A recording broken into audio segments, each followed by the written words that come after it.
Handog ng Radyo Pilipinas World Service ang programang Global na Tayo. Pag-uusapan, hihimayin, aalamin ang mga isyung pinag-uusapan ng bayan at dadalhin sa pandaigdigang plataforma. Global na Tayo, talakayang hindi lang pambansa, bagkus pang global community pa. Global na Tayo, dito sa Radyo Pilipinas World Service, ang online digital station ng Pilipino saan man sa mundo. Tara na, Global na Tayo! Muli po, isang mapagpalang pagbati mula po dito sa inyong inang bayang Pilipinas. Ito po ang programang Global na Tayo, hatid po sa inyo ng inyong himpilang Radyo Pilipinas World Service. Ako po inyong lingkod, Ray Sampang, muli nag-aanyaya sa isa na namang edisyong ito ng ating programa. Ang himpilang Radyo Pilipinas World Service ay isa po sa mga himpilan ng Presidential Broadcast Service, Bureau of Broadcast Services sa ilalim ng patnugot ng Presidential Communications Operations Office. Kasama po ang ating Global na Tayo team, of course sa ating Master Control, si Mr. Milo Jonella, sa ating Wirecast, si Hero, and sa ating live audio streaming, si Leo Magpayo. And of course sa ating production side, ang ating tandem, of course, si Mr. Jerome Toledo at si Miss Stephanie Vicente. Kami po ay inyong nasusubaybayan, napapanood at napapakinggan sa pamamagitan po ng ating Facebook Broadcast Live. Sa inyo pong mga Facebook browser, type lamang Radyo Pilipinas World Service. Kami rin po ay inyong mapapanood at mapapakinggan sa YouTube. Meron po tayong YouTube channel. Sa inyo pong YouTube browser, type nyo lamang Radyo Pilipinas World Service. Ganyan rin po para sa ating real-time audio streaming, punta lamang po kayo sa ating PBS Radio app. Kung wala pa po kayong app na yan, i-download po ninyo. Kung kayo po ay may smartphone, punta lamang kayo sa Google Play. Kung kayo naman ay may Apple phone or iPhone, punta po kayo sa App Store. At sa mga browser po na yan, i-type nyo lamang eVox PBS Audio Receiver. E as in Elephant, V as in Victory, O as in October, X as in Xerox, at PBS Receiver. At kapag na-download nyo na po yan, tap nyo lang at lalabas na itong mga himpilan sa ilalim ng Presidential Broadcast Service. Kasama na po dyan ang Radyo Pilipinas World Service. I-tap nyo lamang ang icon ng Radyo Pilipinas World Service at mapapakinggan nyo na po ang ating mga programa dito sa Radyo Pilipinas World Service in real time. Nagsisimula po ang broadcast ng Radyo Pilipinas World Service alas 7 ng umaga. Umaabot po kami from 7 a.m. hanggang alas 2 or even hanggang alas 3 ng hapon. So gabi, 7 a.m. ang start po ng ating broadcast. Ulitin ko, 7 a.m. at aabot po ng hanggang alas 2 hanggang alas 3 ng madaling araw the next day.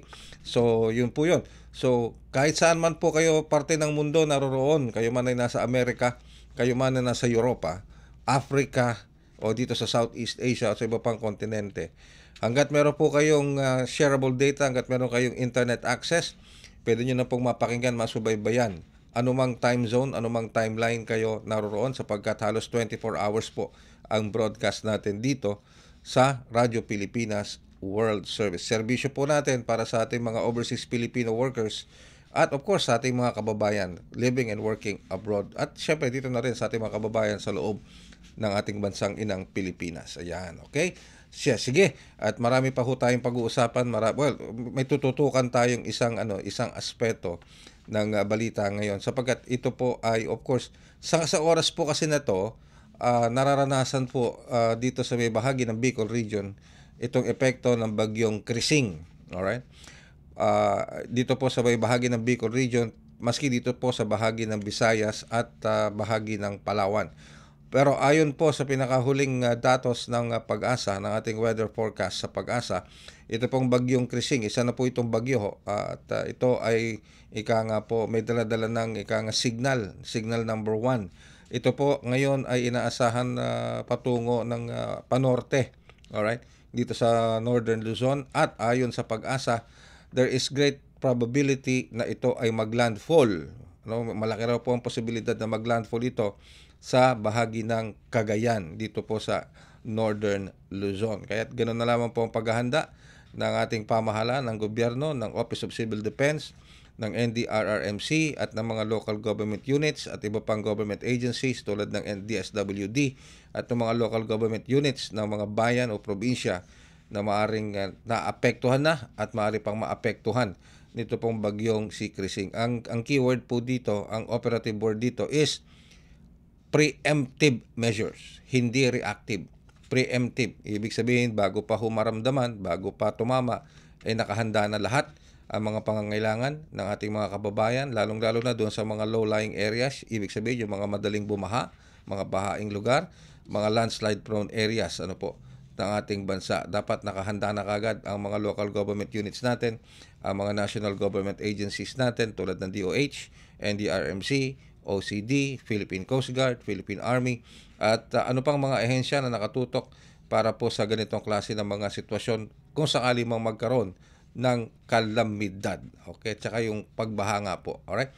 So, binabantayan po ng inyong himpilan yan, binabantayan po natin yan, ang development po ng bagyong si Krising. Now, in other news developments dito po sa Pilipinas, magandang balita po ito para sa ating mga kababayang o sa ating mga Filipino seafarers at sa kanilang pamilya.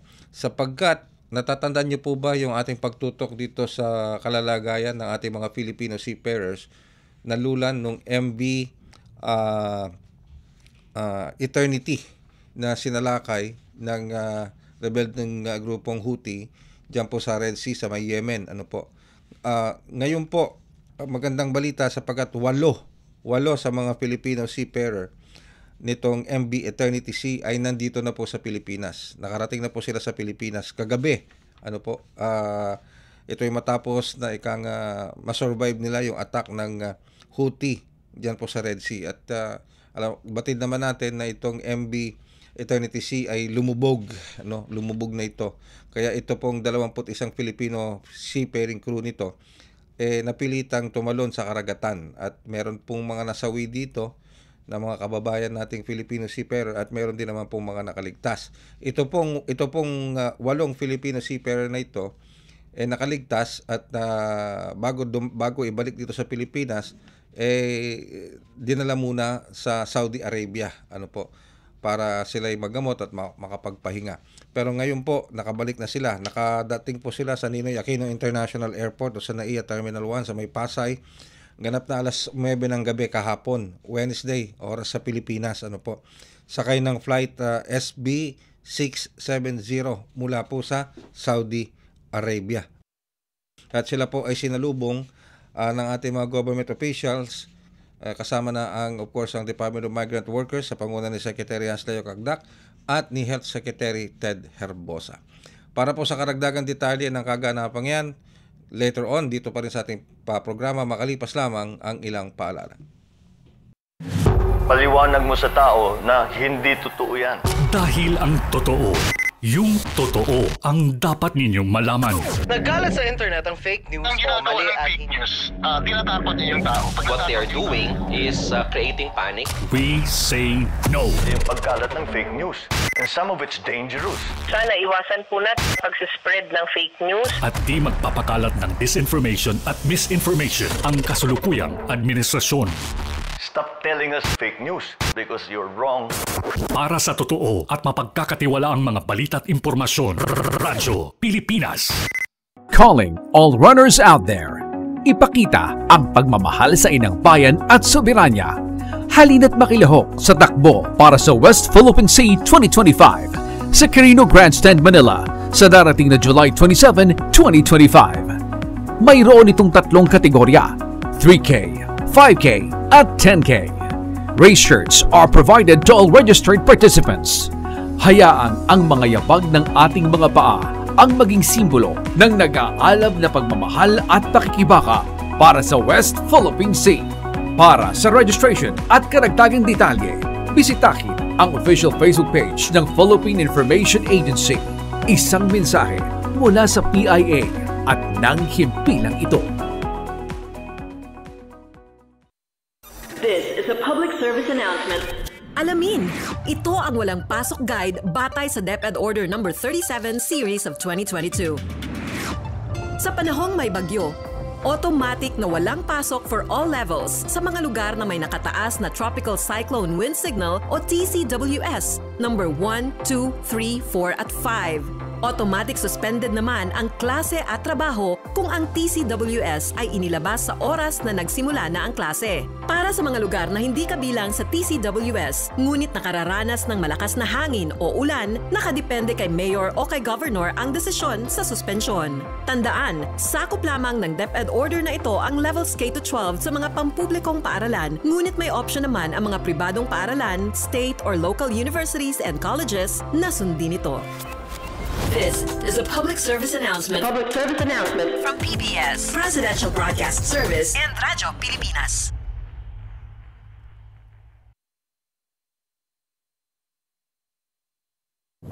Stop and Spot.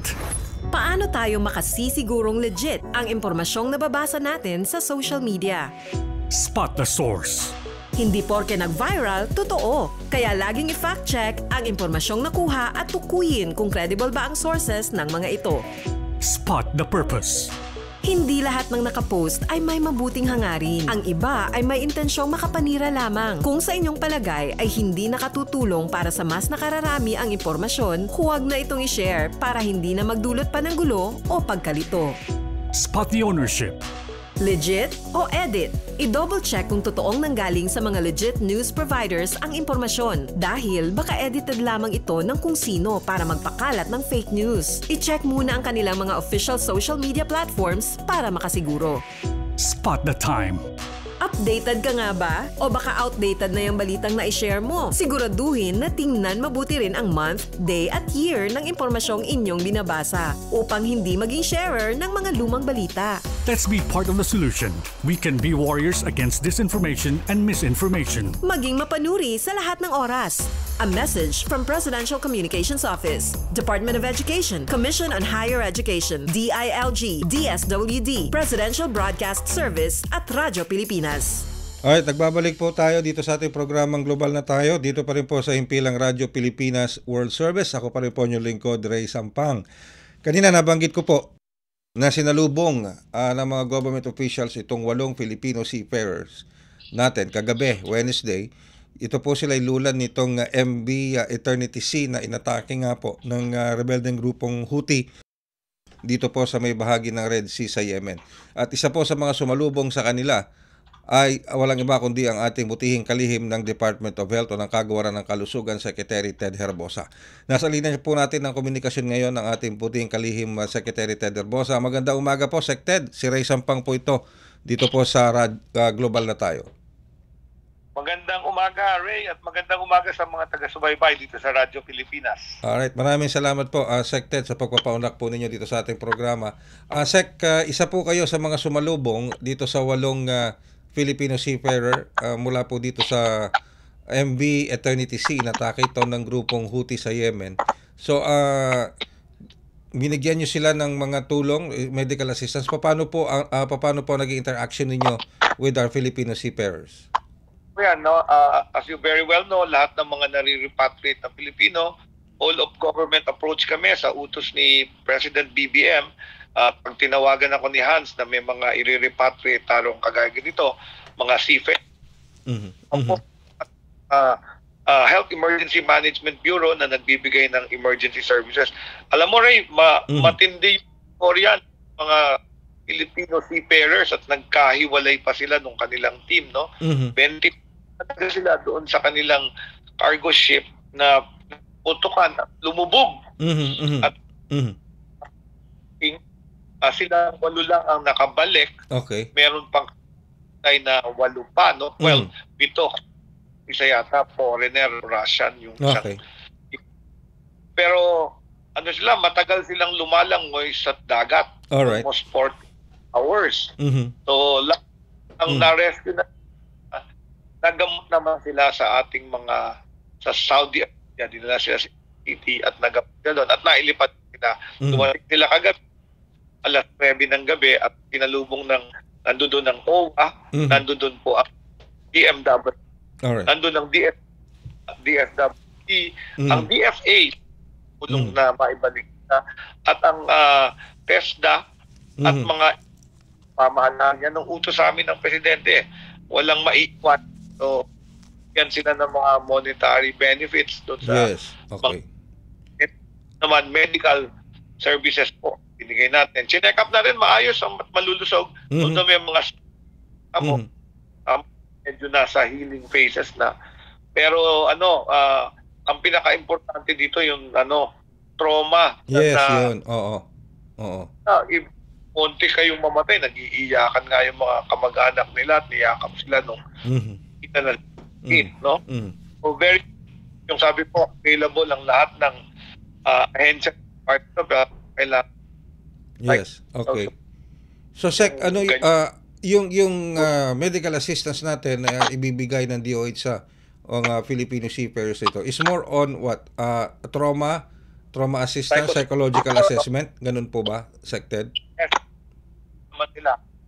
Unang-una, meron din silang insurance doon sa kanilang company. So, meron silang sa hospital at may private na insurance yan. Pero sabi ko, uuwi na mga probinsya kasi may mga taga-Bohol, taga-ibang parte ng Pilipinas. Sabi ko, yan po ang mga hospital at doktor para magbigay ng libreng serbisyo sa kanila. So, yun yung mga offer.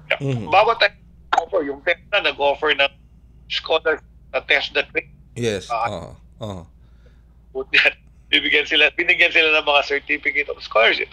Pamili sila training kung hindi naman sila anak nila o kamag-anak nila. Pera 75,000 yata yung isang Okay.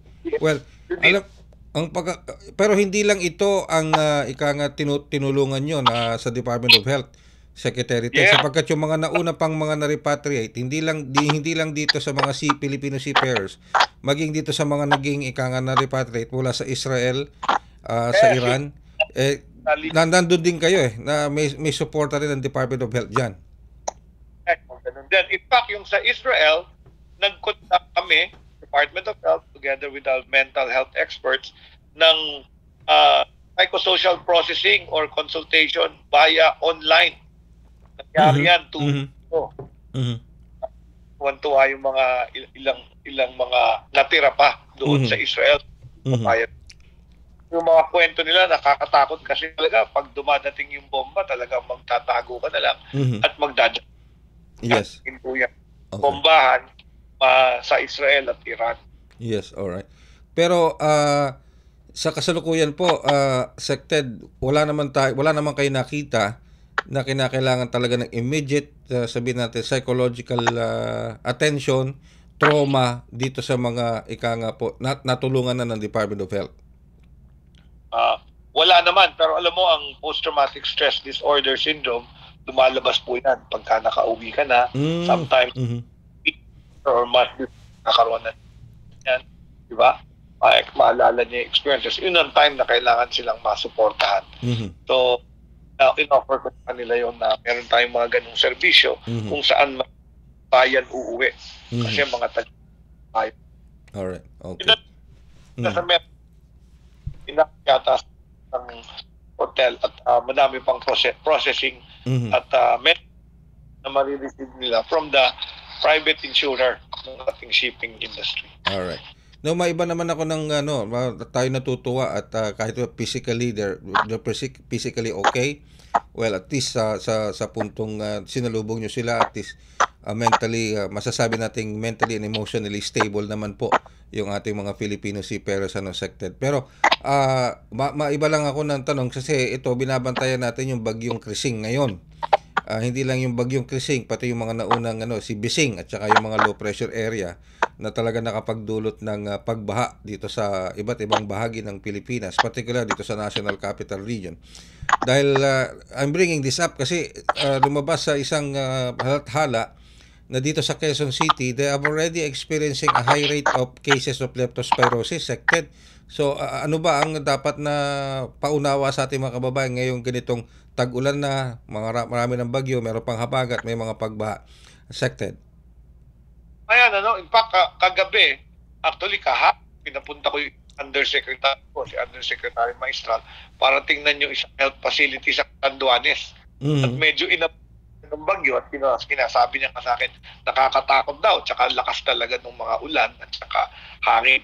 Yung lepto naman, yung sakit na yan, galing po ihi ng daga.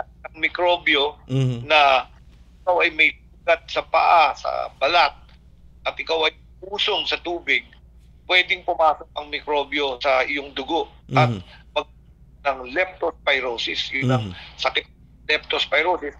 Aatakihin yan yung atay mo, maninilaw ka, at aatakihin yung kidneys mo, magfe-fail ang mga kailangan dialysis. At critical, taas po yung namamatay, lalo na kung nadala sa hospital ng kasi parang umpisa tapos matilaw, nakarata yung pasyente na parang hirap na hirap. Pagkatapos dadalhin, taka pa lang nadadala sa emergency. At yun, ginagawa. Very important, huwag po mag-swimming at maglaro sa tubig baha, madumi po yan. Pangalawa, kung mapipitan kayong mapalusok, pagdating nyo sa bahay o kusina, magsabon tubig, agad. May mga magbota kayo, balutin nyo ng plastic para hindi mabasa yun yung mga sugat. At may rubber boots na kailangan hindi nababasa. Alright. Okay. Yes. Pero Sec Ted, itong paghahanda naman natin sa bagyong Krising, kasama ang Department of Health dito sa mga preemptive measures at saka sa mga gamot na kinakailangang i-deploy sa mga regions na makararanas po ng matinding epekto nitong bagyong ito, lalo na sa mga evacuation centers sa Sec Ted? Evacuation centers, meron kaming na Campolas, mga antibiotic at saka mga iba't ibang klaseng gamot para sa fungal infection at mga iba pang sakit na common during time. So, meron na kaming sistema dyan, namimigay na kami ng hygiene kit sa evacuation center, lalo na sa mga nabaha. At of course, yung medical team nalagay na maganda Ray, pag nagkaroon ng evacuation center, yung mga matatanda na kahiwalay, yung mga bata at buntis na kahiwalay. And this is para bigyan ng advantage sila kasi mga vulnerable groups ito. Yung mga matatanda ng pila, mababagal gumalaw. So, hindi nabibigyan ng ayuda. So, ino-organize niyan yung evacuation center para lahat vulnerable groups, yung mga matatanda, PWD at mga buntis, ay nabibigyan ng tamang ayuda. Ayun. Alright, Sec Ted, maraming salamat po sa oras na pinagkaloob nyo sa amin. It's nice to hear your voice again. At maraming salamat, Sec Ted. Salamat. Ang ating pong butihing kalihim ng Department of Health Secretary Ted Herbosa. Okay, dito po sa ating programang Global na Tayo sa ating himpilang Radyo Pilipinas World Service. And at it's nice to hear nung sinalubong ni Secretary Ted Herbosa ng DOH kasama si Secretary Hans Leo Kakdak ng DMW o Department of Migrant Workers, itong 8 nating mga kababayan, at nice to hear na wala namang masyadong dapat na ikabahala sa kanilang kalagayang pangkalusugan, maging sa kanilang mental health condition, yung anxiety, yung tinatawag nga na post-traumatic stress disorder. Na naranasan kasi yun nagkakaroon ka ng post-traumatic stress disorder kapag ikay nakaranas ng matinding stress, yung matinding trauma. Napakatinding trauma po nung inabot ng ating mga Filipino seafarers na itong 8 na nakaligtas at nandito na ngayon sa Pilipinas. Matinding stress po yun dahil lumubog inatake yung kanilang sasakyan, barko, yung MV Eternity. Inatake yun, tinira talaga yun. Naging sanhi nga po ng paglubog nitong barkong ito at kinakailangan nilang tumalon yung mga tripulante, karamihan mga Pilipino, 21 of them actually, at ang kapitan po nung barko na yun ay Pilipino, ang kapitan po nung barko na yun. Okay, so may mga nasawi na po, I think 3-4 kung if my numbers are correct, tapos 8 itong nailigtas, nakuha sa karagatan. Meron pang natitira, yung pa yun ang hinahanap ngayon at hopefully sincerely praying to God na safe sila at merong mga paunang balita nung pumutok itong balitang ito yung iba nasa kamay ng mga rebelding Houthis. Ngayon itong paano natin masisiguro at least kahit paano kung nasa kamay man sila ng mga Houthis, ano ang silver lining doon? The silver lining there is at least alam nating safe sila or buhay sila at sila ay nasa pangangalaga ng rebeldeng Houthis. Ano po? Although yung matatandaan niyo yung mga naunang mga hostage taking na ginawa ng Houthi rebels sa mga naunang mga shipping vessels sa Red Sea. For example, yung MV Galaxy, natatandaan niyo ba 'yon? Kung sa may mga Pilipino rin doon, talagang pumanik talagang hinostage ng Houthi ang MV Galaxy leader. Natatandaan niyo ba 'yon? Ang tagal bago naibalik dito sa Pilipinas itong mga na-hostage ng Pilipino. Pero at least buhay sila. And that is the same hope, pag-asa na meron tayo dun sa mga hindi pa nahahanap na sana nga ay nasa kamay sila ng mga Houthis. Hindi dahil sa gusto natin silang nandoon sa kamay ng mga Houthis, kundi dahil at least masisiguro natin na sila ay buhay pa, 'di ba? At may pag-asang makabalik ng buhay dito sa Pilipinas kasama ng kanilang mga pamilya. Alright? Okay. At maraming salamat kay Secretary Ted Herbosa sa pagpapaunlak niya sa ating programa in a very short notice. Thank you very much, Sec Ted. At syempre nagpapasalamat din tayo sa ating mga nakaagapay dito sa ating programa sa Master Control, sina Milo Jonela, sa Wirecast, si Hero, sa ating live audio streaming. Kanina kasama natin si Leo. And of course sa production side, kasama rin natin si Jerome Toledo. And of course ang ating executive producer ng programang ito, si Miss Stephanie Stephanie Vicente. I'm sorry, tao lang po, nagkakamali lang. Alright, nagkakamali din. Okay. Okay. Maraming salamat sa inyo. And of course, bago ako tuluyang magpaalam, papaalala ko lang. Okay? Sana po, napapakinggan nyo ito. Paalala lamang, please, like, follow, share, and subscribe sa ating pong mga social media platforms. Gusto po kasi naming marating kayo sa pamamagitan ng ating mga social media platforms. Gusto naming marating kayo, yung ating mga overseas Filipino workers, saan man panig kayo ng mundo naroroon sa pamamagitan ng ating mga social media platforms. Sa Facebook, sa ating Facebook page, Radyo Pilipinas World Service, please like and follow yung ating Radyo Pilipinas World Service Facebook page.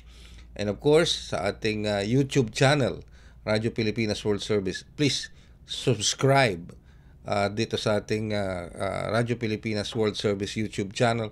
And of course, laging i-download nyo po yung ating PBS o yung eBox PBS Radio app, yung ating eBox PBS Radio app application para sa inyong mga cellphones, laptops, and desktops. Please like, share, follow, and subscribe sa ating mga social media platforms. So na po, help us reach you out there sa pamamagitan ng ating mga social media platforms. Again, ako po ang inyong lingkod, Ray Sampang, at maraming salamat sa pagsama sa isa na namang edisyon ng programang Global na Tayo. Handog ng Radyo Pilipinas World Service ang programang Global na Tayo. Pag-uusapan, hihimayin, aalamin ang mga isyung pinag-uusapan ng bayan at dadalhin sa pandaigdigang plataforma. Global na Tayo, talakayang hindi lang pambansa, bagkus pang global community pa. Global na Tayo, dito sa Radyo Pilipinas World Service, ang online digital station ng Pilipino saan man sa mundo. Tara na, Global na Tayo.